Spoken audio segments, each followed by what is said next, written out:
Hi there from Bugeye Guys. This is car 501, the very first production Bugeye Sprite. An awesome thing to see. We're preparing it for concours judging. Every last detail has to be correct, and it's a very exciting project. If you're interested, there's tons of videos and photos on our site. But in this video, just want to talk to you a little about these numbers. So if you've got a Bugeye Sprite and you want to better understand your numbers, this is a video for you. This is plate number AN5501. This is the chassis number. This is the main designation, effectively the VIN number.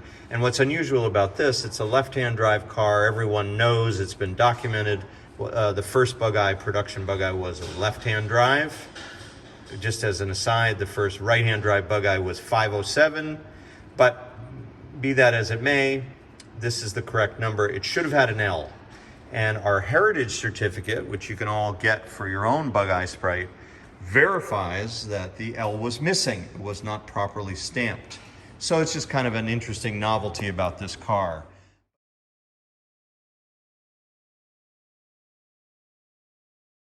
But I wanted to show you in particular these door plates, because people sometimes register the cars to these numbers. This is the BAE plate. And that was the body number, and it's BA630. So this was the body was stamped at a different factory, and they put their own number plate in there. And that's why you have this discrepancy. So one interesting novelty to know about is that these were Phillips head screws. You read it from the bottom to the top. That's the technically accurate way to do this. And on this side, there's yet another stamping number. Another one of the players put their plate in here, and this one was put in with slotted screws. Perhaps because it was in a different building, a different vendor, but Phillips on the right, passenger side, and slotted on the driver's side. And then both of these plates would be read from the bottom up, and that's a correct orientation. So we have that correct for this car as our tribute to all the details that are correct, but also for concours judging.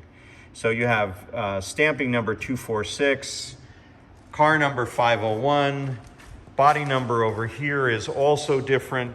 What was the number again? I should have brought the heritage certificate for you. We have that, 630. So when you come around here, there's yet another confusing number, 1431. If you can see that, 14 above and 1431 below.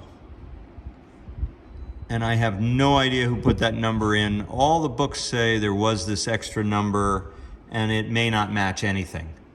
But the basic idea is they're all sort of in range.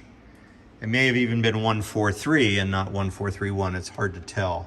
Then over here you have yet one more number, 173. 9CUH is a 948, I forget what U means, overhead valve or something. H for high compression, which was 8.8 instead of 8.3, I believe. Number 173, which is, I think, the 73rd engine, 948 engine. So you've got all these numbers, and your car could be registered to any one of them. But the correct number is this one right here. That's the VIN plate, and that's the one you should be looking for. So that's a little bit of number decoding here, 501 from Bugeye Guys. And if you want a heritage certificate, you can find those in our parts catalog at bugeyeguyparts.com.